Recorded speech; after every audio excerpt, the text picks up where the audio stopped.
if you backtrack to 1989 or 90, a little skeleton came to my lab, a child of 5 or 6 years old, that was found on the border between Quebec and New Brunswick.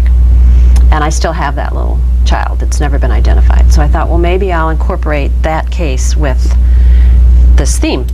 And then I started thinking about New Brunswick. In 2000, I did a case for an Acadian family. Raoul Leger, a member of their family, was the only Canadian killed in Guatemala during the Civil War down there. He was a Catholic lay missionary, and he was murdered by the military. So I helped that family do an exhumation and analysis of his remains because that had never been done. So I thought, well, they will be a wonderful resource for the Acadian culture. So I contacted Andrea Leger, and she just inundated me with information, Acadian music and recipes and pictures and photos and Chiac French translation hints and things. And then I went there, and I was a guest of the Leger family and traveled all up and down the Acadian Peninsula.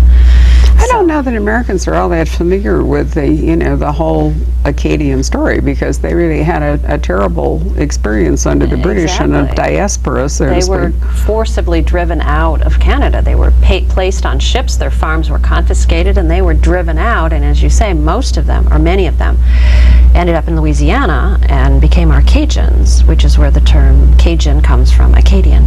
So, and when they were allowed to return, they were still understandably suspicious of English-speaking Canadians, so they hunkered in way up in the northeastern part of New Brunswick, up along the North Which is pretty well forested. It's pretty far up there, yeah. Not all that accessible. The black flies alone would discourage anyone from going. But I mean, it is a very remote part, and they are still, I think, a kind of parochial or village kind of culture of their own to a great extent when you're there. Yeah. They have their own distinct French dialect. They have their own flag, their own saints' days, their own everything.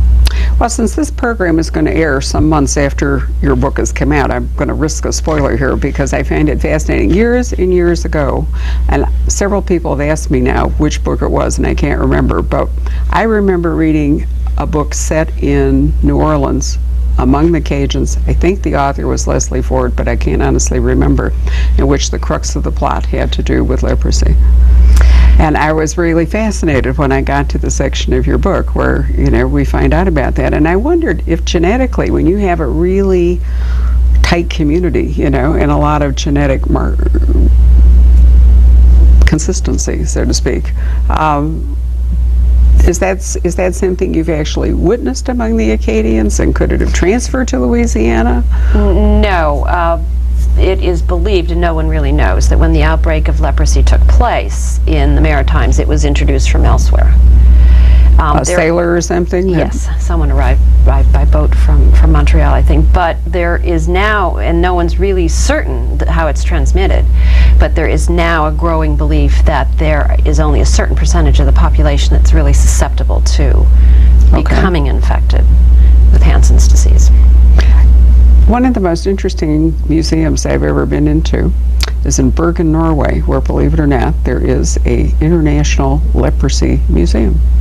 And I wondered why, and then I realized that Bergen was the headquarters of the Hanseatic, or at least a major Hanseatic League city.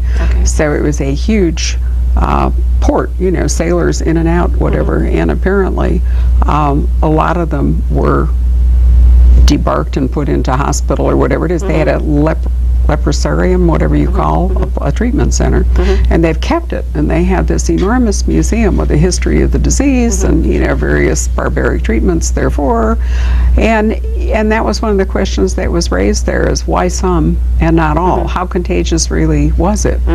Because there was a lot of fear, I think, that people who went in Hawaii, is it Molokai was the leper colony, that people who went out there to work charitably with the lepers invariably caught it and died, but they didn't invariably catch it, did they? No, they didn't. And as I said, it's probably a genetic predisposition, and it's now thought to be transmitted much like tuberculosis through droplets of...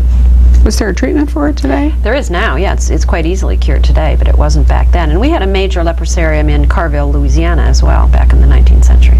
Well, I figured that, that was... Why Louisiana? Again, because it was a port? I mean, is it because of New Orleans? Well, I'm just speculating. I just find it really interesting, that, and maybe it was sort of like the plague first arose, the bubonic plague was always in port cities and then spread like wildfire inside when the rats jumped ship. Yeah.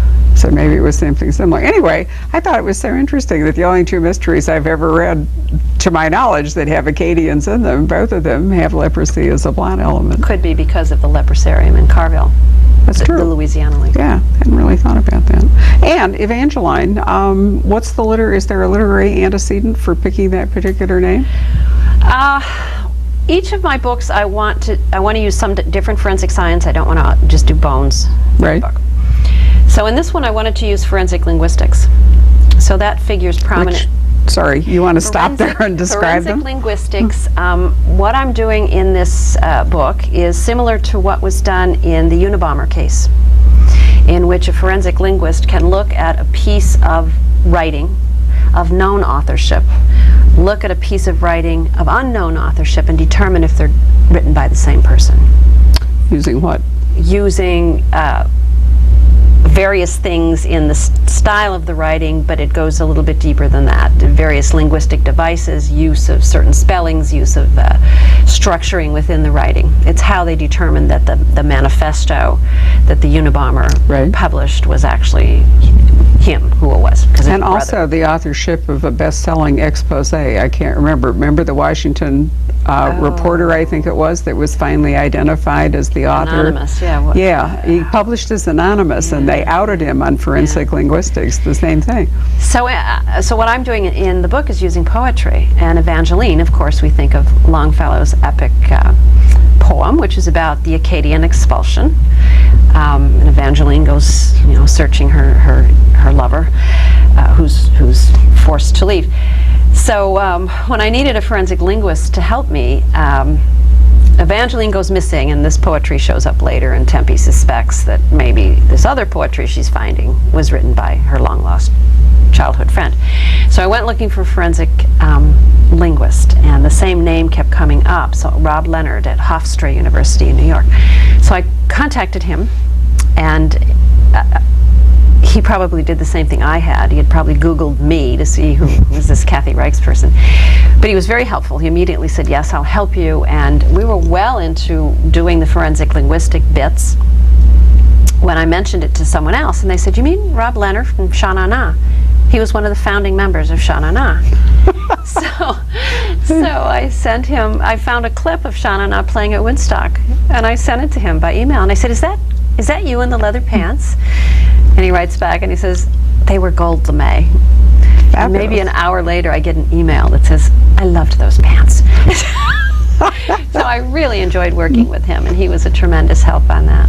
He sounds absolutely great. Well, let's go back and look at the other books. In the first one, Déjà Dead, you were really looking at a serial killer? Yes, I had just finished a case, Monsieur Serge Archambault, who had killed 3 women in Montreal. 2 of them were found shortly after their deaths. I wasn't involved in that. When he was arrested, however, he admitted to having killed the 3rd woman 2 years earlier, cut her up and buried her in 5 locations. So that was the case that I was involved in. Identity wasn't a problem. We did that with dental records because we had a name. We think this is, Jane Doe. And but what I was involved in was the analysis of the cut marks in the bone, and that turned out to be some rather critical testimony. You mean in the several sections of the body were the or knife marks or whatever in the bones identical? Was that it?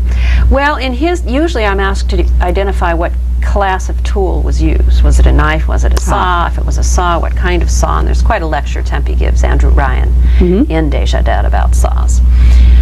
In this case, he didn't use a saw, he used a knife, but it was the way he went about it. Was he a butcher or something by training? Yeah, and it showed in the way he did it. It showed a significant degree of anatomical knowledge and skill at disjointing, shall we say. Why did you pick Déjà Dead? Was the idea of using the French and the English to kind of establish that dual thing at the beginning? Exactly. Déjà Dead was my first book. It took place entirely in Montreal. I wanted a title that would have a French word, but a French word that was known to every English speaker. And I also liked the way it looked. My son at the time was in high school, and he said that the important thing is you got to have a short title so your name can be big. So, and I also, so Déjà Dead, and I also liked the way Déjà looked on the book because of the 2 accents. Yeah, so. Yeah, it's a neat word.